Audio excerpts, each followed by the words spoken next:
চুষি বা সেমাই পিঠা বানানোর জন্য চালের গুঁড়া ফার্স্ট হালকা করে টেলে নিতে হবে।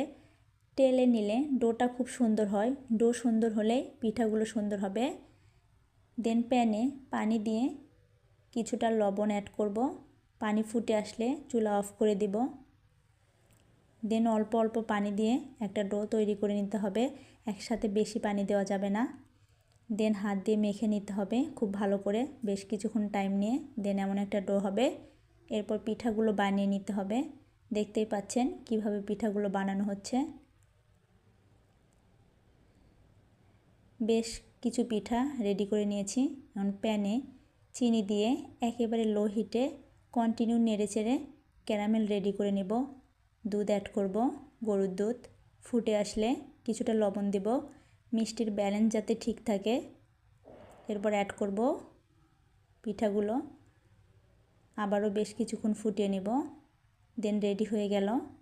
ঢাকনা দিয়ে ঢেকে রেস্টে রেখে দেব। দেন আমার পিঠা কিন্তু একদম রেডি।